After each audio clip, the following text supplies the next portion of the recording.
오늘부터 우리는 3번에 걸쳐 적그리스도의 행적에 관하여 보기로 하겠습니다. 우리 주님은 앞으로 곧 오실 텐데 그분은 알곡을 데리러 오실 것이며 적그리스도는 곧 등장하여 가라지들을 데리러 올 것입니다.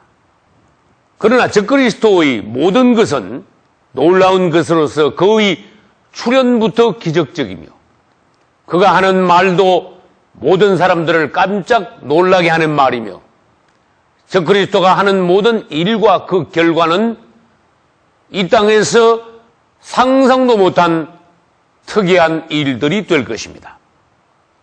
그러나 영안이 열리지 않은 그리스도인이나 세상 사람들은 적그리스도를 알아보지 못할 것이며 그가 등장하면은 모두 그에게 넘어가고 말 것입니다.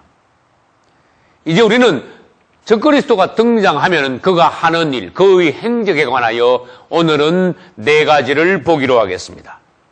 첫째, 적그리스도는 등장하자마자 이스라엘 등과 7년 평화 조약을 맺을 것입니다. 그것은 다니엘서 9장 27절에 있습니다. 그가 장차 많은 사람으로 더불어 한 일에 동안의 언약을 굳게 정하겠다고 하셨습니다. 적그리스도는 세계에서 가장 심각한 중동 분쟁 지역에서 평화를 실현시킴으로써 첫째, 그의 능력을 전 세계에 과시할 것이며 둘째, 유대인들에게 환심을 사게 될 것입니다. 그렇지만 적그리스도가 만들어내는 그 7년의 평화는 거짓된 평화요 일시적인 평화로서 전 3년 반 동안만 지속될 것입니다. 그리고 적그리스도가 유대인 등과 7년 평화 조약을 맺는 그날이 바로 이방인의 때는 끝나고 세상 끝의 7년인 마지막 한 일회가 시작되는 날이 될 것입니다. 이제는 이것을 칠판에서 한번 도표로 다시 보기로 하겠습니다. 앞으로 적그리스도가 등장하면 그는 유대인 등과 7년 평화 조약을 맺습니다. 겉으로 보기에 7년 평화 조약은 실상은 그것은 7년 환란이 될 것입니다. 그리고 그것은 7년 평화의 기간이 아니라 세상 끝의 7년인 마지막 한 일회가 될 것입니다. 그리고 이 7년 환란의 기간은 적그리스도가 말한 7년 평화의 기간이 아니라 7년 환란의 기간이므로 전 세계에 있는 모든 사람들이 이 기간 안에 세 부분으로 나누어서 환란을 당하게 될 것입니다. 이제 그것은 이쪽의 표를 보고 다시 설명을 드리겠습니다. 앞으로 적그리스도가 곧 등장하면 그는 7년 평화조약을 맺게 될 것이라고 다니엘서 9장 27절에서 말씀하셨습니다. 그러나 그 7년 평화조약의 기간은 바로 마지막 한 일회가 될 것이며 그것은 전 3년 반과 후 3년 반으로 구분이 됩니다. 이때 세계에 있는 모든 사람들은 3가지의 환란을 당하게 되는데 그것은 우리 성도들의 환란과 유대인들의 환란과 믿지 않는 세상 사람들의 환란이 될 것입니다. 이제 전 3년 반은 거짓 평화의 시대이지만은 적그리스도를 반대하며 666 표받기를 거절하는 우리 성도들은 전 3년 반 동안에 오히려 환란을 당하여 그것을 성도의 환란이라고 합니다. 그리고 마지막 한 일의 중간 지점에 가서 적그리스도가 평화 조약을 깨고 배약을 하면서 유대인들과 전쟁을 하게 되는데 그것이 야곱의 환란이 될 것이며 후 3년 반에 가서는 적그리스도가 수정 정치를 통하여 대환란을 일으켜 땅에 남아있는 대부분의 사람들을 죽이게 되는데 그것을 우리는 대환란이라고 부르는 것입니다. 이제 적그리스도가 등장하면은 그가 이스라엘 등과 7년 평화 조약을 맺지만은 우리는 그때가 오히려 하나님께서 정하신 세상 끝의 특별한 7년의 기간이라는 것을 알아야 될 것입니다. 두 번째로, 적그리스도는 등장하면은 유대인들에게 네 번째 성전을 건축하라고 명할 것입니다. 유대인들에게 두 가지 소원이 있습니다. 첫째, 그것은 평화이며 둘째, 그것은 성전 건축입니다. 유대인들은 지금 성전도 없고 평화도 없습니다. 그것을 아는 적그리스도가 출현하자마자 유대인들에게 먼저 평화를 보장하고 그 후에 바로 네 번째 성전을 건축하게 할 것입니다. 역사상 이스라엘은 현재까지 세 번의 성전을 건축했지만은 지금 예루살렘에는 성전이 없습니다. 이스라엘의 세 번의 성전터는 한 장소인 모리아산에 지어졌습니다. 오늘날 그것은 예루살렘으로서 창세기 22장에 의하면 이스라엘의 성전터는 아브라함이 이삭을 하나님께 번제로 바친 그 장소였습니다. 유대인들에게는 이중의 고통이 있습니다. 그들에게 성전이 없는 것이 고통이며 그들의 성전이 서 있던 자리에 이슬람의 회교 오마르의 성전이 서 있는 것이 또 그들의 고통입니다. 그러면 이제 이스라엘의 역사상 세 번의 건축을 한 것을 우리는 잠깐 살펴보기로 하겠습니다. 이스라엘이 1차 성전을 건축한 것은 솔로몬 왕 때이므로 그것을 우리는 솔로몬 성전이라고 부릅니다. 그렇지만 이 솔로몬 성전은 BC 586년에 바벨론의 느부갓네살 왕에 의하여서 파괴되었습니다. 그리고 유대인들은 바벨론의 포로로 잡혀가서 그 후 70년 만에 돌아와 그들은 2차 성전을 건축했습니다. 2차 성전은 스룹바벨 성전이라고 부릅니다. 이 스룹바벨 성전은 BC 63년에 로마 장군 폼페이에 의하여서 또 파괴되었습니다.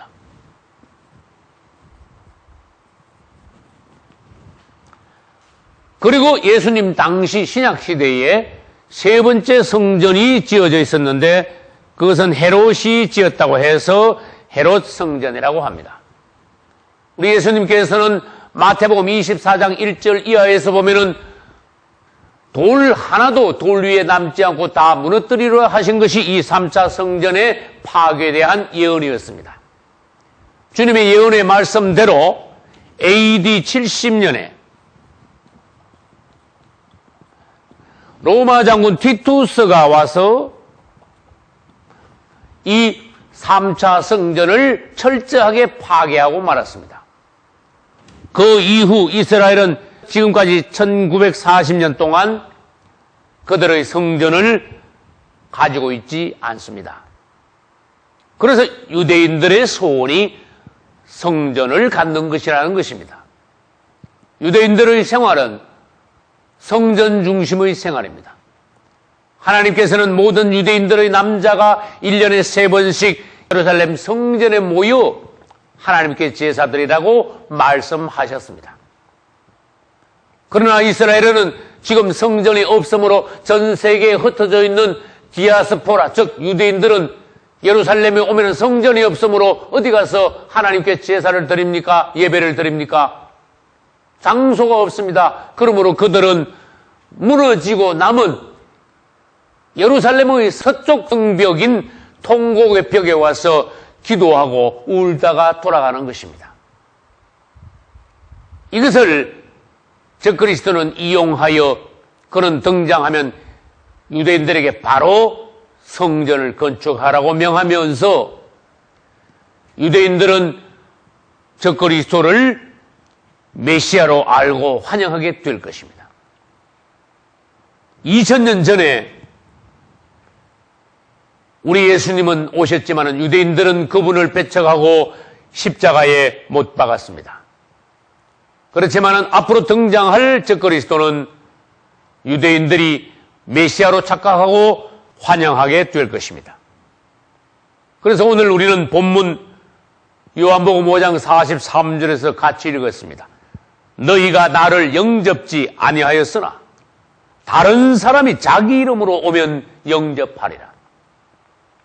예수님을 영접하지 않은 유대인들은 앞으로 곧 등장할 적그리스도는 메시아로 영접하게 된다는 것입니다. 이제 우리는 이스라엘의 성전 역사 중에 2차 성전과 앞으로 지어질 4차 성전을 비교하면서 그분의 초림과 재림에 대한 말씀을 보기로 하겠습니다. 2차 성전이 지어지고 난 후에 2차 성전은 7일에 동안 지어집니다. 그리고 62일에가 지나면 다니엘서 9장 25절에는 예루살렘을 중건하라는 영이 날 때부터 기름 부음 받은 자 곧 왕이 일어나기까지 7일에와 62일에가 지날 것이오라고 예언하신 것처럼 예루살렘이 2차 성전이 49년 동안에 지어지고 그 이후에 62일에 즉 434년이 지난 AD 26년에 우리 예수님께서 요단강에서 세례 요한에게 세례 받으심으로써 기름 부음 받으신 왕으로 일어나셨던 것입니다. 다시 말해서 2차 성전 건축과 우리 예수 그리스도의 초림과 연관되어 있다는 것입니다. 그러므로 우리는 그것을 통하여서 4차 성전 건축과 예수 그리스도의 재림과 연관되어 있다는 것을 우리는 깨달아야 됩니다. 2차 성전 건축 이후에 434년 후에 예수님이 오셨다면 우리는 적그리스도가 등장하여 4차 성전이 지어지고 난 뒤에 이제는 434년이 아니라 그것을 1로 바꾸어서 예수님의 재림의 날짜가 얼마나 가까웠다는 것을 깨달아야 될 것입니다.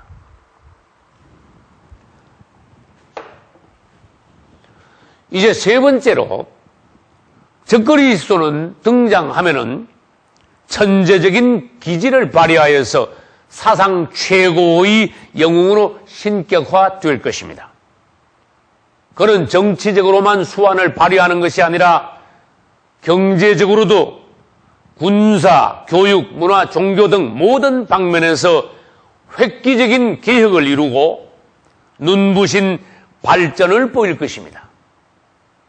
적그리스도의 하는 것을 보면 모든 사람들은 놀라지 않을 수 없을 것입니다.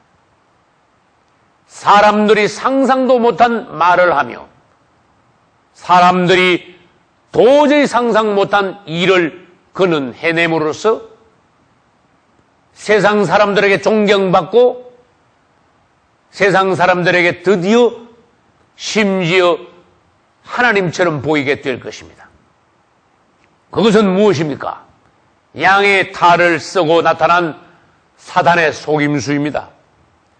그리고 약한 영혼들을 썰어갈 사단의 수단인 것입니다. 사단이 사람 되어 나타나서 적그리스도로 왔다면 그는 시시하거나 평범한 사람으로 절대로 오지 않을 것입니다.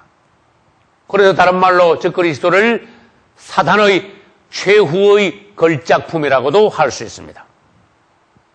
네 번째로 적그리스도는 등장하면은 세계를 하나로 통일시켜 나갈 것입니다. 왜 적그리스도는 세계를 하나로 통일시킵니까? 그것은 그가 온 세상을 장악하고 통치해 나가기 위해서입니다. 첫째, 정치적으로는 온 세상에 현재는 240여 개 국가가 있지만 그가 등장하면은 세계의 정부는 하나의 단일 정부, 즉 세계 정부가 될 것입니다. 그래야 적그리스도가 온 세상을 통치하게 된다는 것입니다. 두 번째로 경제적으로는 이 땅의 모든 나라들이 자기들만의 화폐를 사용하고 있습니다. 그렇지만 적그리스도가 등장하면 모든 나라의 화폐는 사라지게 됩니다. 그 대신 666이라는 화폐가 등장하여 그것을 사람들의 오른손이나 이마에 찍게 될 것입니다. 이 666은 사람들의 몸에 찍음으로써 화폐의 역할을 할 뿐만 아니라 세 번째로 사회적으로 신분증 역할도 합니다. 우리는 현재 많은 신분증과 증명서를 가지고 있습니다. 우리는 운전면허증을 가져야 운전을 할 수 있습니다. 병원에 갈 때는 의료보험 카드를 가져가야 됩니다. 군인이 제대하면은 심지어 제대증을 받습니다. 공무원은 공무원증이 있고 심지어 태권 도장에 나가면 단증도 있습니다.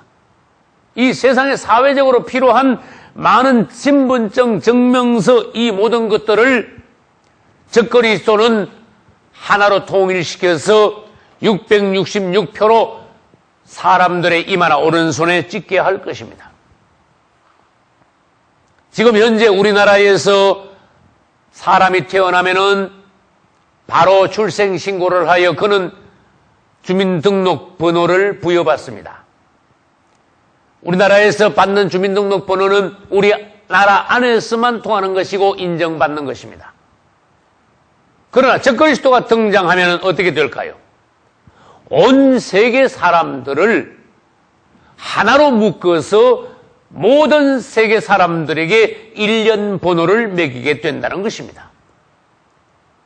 다시 말하면 우리나라 안에서만 통하던 주민등록번호가 이제는 전 세계적인 주민등록번호로 확대된다는 것입니다. 누가복음 2장 1절에는 이러한 말씀이 있습니다. 가이사 아구스토가 영을 내려 천하로 다 호적하라 하니라. 가이사 아구스토가 누굽니까? 그는 로마의 황제입니다. 당시 로마의 황제가 온 세상을 지배하면서 천하로 다 호적하라. 그것은 모든 사람이 다 주민등록하라고 명했다는 것입니다. 이것은 적그리스도가 나타나서 행할 일에 대한 예표입니다. 앞으로 나타날 적그리스도가 누구입니까? 바로 로마 황제 가이사입니다. 누가복음 2장 1절에서 말한 것처럼 적그리스도도 나타나면은 천하 모든 사람들로 하여금 호적하라, 즉 주민등록하라고 하여 모든 사람들에게 일련 번호를 매긴다는 것입니다. 그래야 그것이 바로 세계를 통일시켜 나가는 과정이 됩니다. 네 번째로 적그리스도는 심지어 종교도 통일하게 될 것입니다. 세상에 많은 종교들이 있습니다. 적그리스도는 사탕발림으로 종교들 간에 서로 분쟁하지 말고 서로 사이좋게 같이 모여 형제 자매로서 같이 예배드리고 같이 교제하고 아름다운 세상 사랑의 세상을 이루자고 하면서 종교도 하나로 만들어갈 것입니다. 그것을 다른 말로 하면 월드 처치가 될 것입니다. 그러나 우리 기독교가 다른 종교와 섞여서 하나가 될 수 있습니까? 아닙니다. 기독교가 만일 다른 종교와 섞여 하나가 된다면 그것은 더 이상 기독교가 아닙니다. 우리 기독교는 순수한 하나님의 말씀에 의지하여 우리 기독교는 오직 예수 그리스도 그분만을 믿고 그분만을 우리의 구주로 영접한 성도들의 모임입니다. 할렐루야. 이제 종교는 여러 종교가 통일될 수 없는 것입니다. 그러나 적그리스도는 앞으로 등장하면 종교까지도 하나로 만들 것입니다. 결과적으로 세상은 적그리스도 안에서 통일되어 갈 것이며 반대로 우리 교회는 예수 그리스도 안에서 하나가 되어 갈 것입니다. 우리가 적그리스도를 따라간다면은 그 적그리스도 안에서 하나 될 것이요. 우리가 예수 그리스도를 따라간다면은 그분 안에서 하나 될 것입니다. 적그리스도를 따라가는 자들은 가라지들로서 적그리스도 안에서 단으로 묶일 것이며, 예수 그리스도를 따라가는 자들은 그리스도 안에서 알곡으로서 모여질 것입니다. 그래서 마태복음 13장 30절에서 주님은 말씀하신 것입니다. 가라지는 먼저 거두어 불사르게 단으로 묶어라. 그리고 곡식은 모아 내 곡간에 넣으라고 하셨습니다. 예수님 오시기 전에 가라지들이 먼저 모여서 묶이게 될 것입니다. 가라지들이 모이는 과정은 어떻습니까? 적그리스도가 등장하면은 666 표 받는 것이 나타나면은 구원받지 못한 세상 사람들과 교회 안에 가라지 쭉정이들은 모두 다 적그리스도에게 가서 그의 표를 받고 그 앞에 하나가 되어 묶이게 될 것입니다. 그러나 우리는 알곡으로서 그리스도 앞에서 모여 주님이 공중 재림하시는 날 휴거될 것입니다. 할렐루야. 이제 적그리스도가 오기 전에 전제 조건 3가지를 말씀드리고 마치겠습니다. 적그리스도가 오기 전에 먼저 유대인들이 본국으로 다 돌아가게 될 것입니다. 에스겔서 38장에 의하면은 모든 세계에 흩어져 있는 디아스포라, 즉 유대인들은 앞으로 한 사람도 남김없이 모두 다 본토 가나안으로 돌아가게 될 것이라고 하셨습니다. 그 후에 러시아는 이스라엘을 침략할 것이며, 그러다가 러시아는 망하고 세상이 혼란에 빠졌을 때 적그리스도가 나타나게 될 것이므로 적그리스도 등장 이전에 유대인들이 본국으로 돌아가야 되는 것입니다. 둘째로 적그리스도가 나타나기 위해서는 세계 정세가 갈수록 혼란에 빠지고 경제가 파탄에 이르러야 됩니다. 세상이 안정되고 모든 사람들이 잘 산다면은 적그리스도를 고대하지 않습니다. 즉 위대한 통치자가 나타나기를 갈망하지 않을 것입니다. 그러나 세상이 어려울수록, 경제가 어려울수록 세상의 모든 사람들은 위대한 놀라운 지도자가 나타나서 잘 살도록 만들어주기를 갈망합니다. 그때 적그리스도가 등장한다는 것입니다. 3번째로 적그리스도가 나타나기 위해서는 재생 로마, 즉 열불 달린 짐승이 다시 일어나야 된다는 것입니다. 로마는 1500년 전에 망했지만은 성경에 의하면 로마는 지금 잠자고 있습니다. 앞으로 지중해 연안에서 로마는 열불 달린 짐승으로 다시 일어날 것입니다. 적그리스도는 다시 일어나는 재생 로마 제국의 마지막 황제가 될 것입니다. 우리는 적그리스도의 정체에 대해서 미리 알고 그를 대비하여 이기고 그리스도 안에서 우리가 하나 되어 주님이 오시는 날 모두 휴거되어야 되겠습니다. 여러분 모두 다 주 안에서 승리하시기를 예수 이름으로 축원합니다. 할렐루야.